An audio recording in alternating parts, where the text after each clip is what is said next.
Nous passons à la page culture comme chaque mercredi. Aurélia Debussy, bonsoir. Bonsoir Wilfried. Bienvenue sur ce plateau. Nous allons parler de quoi ce soir? Alors, nous allons faire un voyage dans le temps, retour au Moyen-Âge pour parler des médiévales de Naufle-le-Château qui se tiendront ce week-end, donc samedi et dimanche. Nous parlerons également poésie contemporaine avec Lydia Padelec. Bonsoir. Bonsoir. Donc, c'est dans quelques minutes. On reviendra sur le prix de Poésie Yvelines que vous avez reçu ce matin. Et puis pour l'instant, on va parler de l'art contemporain. Effectivement, on traverse toutes les époques. Bonsoir Christophe Leray. Bonsoir. Vous êtes chargé de mission pour le développement culturel au château de Breteuil. Et pour la première fois, l'art contemporain s'invite dans ce domaine de Breteuil. Pourquoi ? Eh bien, c'est une question de rencontre avant tout. Et puis, le marquis de Breteuil a eu le plaisir de rencontrer un artiste qui s'appelle Pierre-Marie Lejeune. Et il s'est dit, pourquoi pas partir dans cette aventure. Et il s'est laissé envoûter par la poésie des œuvres de cet artiste. Alors justement, le marquis, nous sommes allés le rencontrer. C'est l'actuel propriétaire gestionnaire de ce domaine. Il nous explique en quoi l'association de l'art contemporain et du patrimoine culturel du XVIIIe siècle s'intègre parfaitement dans ce lieu historique. Cette exposition de Pierre-Marie Lejeune est la première exposition d'art contemporain au château de Breteuil, car nous avons voulu souligner le rôle de notre époque et de son art et la confronter avec l'époque historique du château, avec ses façades. Et je trouve que cette exposition s'intègre parfaitement au château, monument historique, notamment parce qu'elle repose sur la transparence et sur le verre. Donc ce qui permet de découvrir, en la regardant, des aspects assez insolites du château, des petits détails en fonction de l'endroit où l'on se trouve. L'art contemporain fait partie de notre histoire et de l'histoire du château, puisque nous avons ici des œuvres de 3 grands sculpteurs du XVIIIe siècle, Pajou, Coisevaux et Houdon, dont les œuvres sont représentées dans la visite du château. On va peut-être parler justement du travail de cet artiste qui expose. Il se décrit, Pierre-Marie Lejeune, comme un assembleur de métiers, métallier, verrier, électricien, peintre, comme ça. Oui, c'est un peu tout à la fois. En fait, c'est quelqu'un qui a 4 matériaux de prédilection: l'acier, le verre, la lumière et l'eau. C'est quelqu'un qui refuse toute ornementation, qui essaye de travailler, de transformer le moins possible les matériaux avec lesquels il travaille. Et l'idée pour lui est de créer une sorte d'osmose entre l'environnement et puis l'œuvre. Et là, à Breteuil, il y a des œuvres notamment réalisées à partir de miroirs qui reflètent, qui jouent sur la transparence, sur les reflets. C'est très aérien, c'est très léger finalement, malgré le poids imposant de ces sculptures. L'exposition débute le 1er juin, ce sera jusqu'au le 1er juin jusqu'au 28 octobre. 28 octobre. On est vraiment dans quelque chose de plutôt moderne. Ça ne va pas surprendre aussi les visiteurs peut-être? Mais c'est bien, un site culturel, un monument historique, ça n'est pas un sanctuaire, ça n'est pas immuable, figé dans le temps.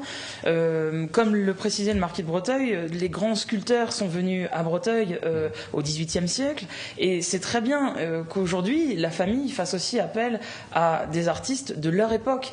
Et ces sculptures, quelque part, sont des sortes de portes entre des siècles passés et puis notre XXIe siècle.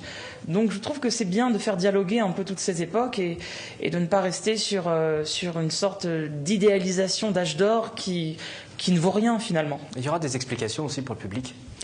Oui, il y aura des petits cartels déposés devant les statues, et puis un petit jeu pour les enfants prévu, une activité autour de l'art contemporain, puisqu'on a beaucoup de familles à Breteuil, et on essaye d'éveiller aussi les différents publics à de nouvelles thématiques, et peut-être que ça surprendra, et tant mieux si ça surprend. L'exposition s'appelle Parcours. Est-ce que ça s'inscrit véritablement dans un parcours au travers des jardins?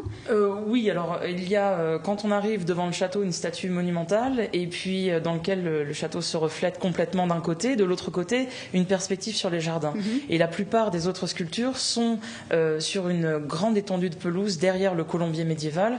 Et effectivement, c'est la partie des jardins à l'anglaise, c'est ça? Oui, c'est un peu une partie de transition entre un jardin à la française et un parc romantique. Donc oui, on est un peu dans cet esprit à l'anglaise, effectivement. C'est vrai qu'avec les miroirs, c'est un petit peu perturbant. On en voit quelques images, oui. Voilà, on ne sait plus comme s'il y a vraiment une œuvre ou si c'est une vue de l'esprit en fait. Voilà, c'est ça. Et puis Pierre-Marie Lejeune a beaucoup travaillé sur des formes, sur un alphabet un peu virtuel, un peu imaginaire, parce que il a eu une expérience. Il a vécu 1 an à Luxor. Il a été boursier de la Villa Médicis hors les murs en 1983, et c'est quelqu'un qui est très interpellé par ce côté universel et assez finalement. Il revient à l'essence des choses. Voilà. L'exposition se déroule jusqu'au 28 octobre. Il y en aura d'autres après?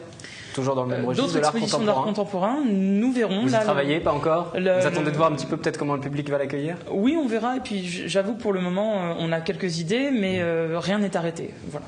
Vous l'avez évoqué, hein, cette exposition, c'est important pour que le public la découvre, mais c'est aussi important qu'il fasse beau pour ça.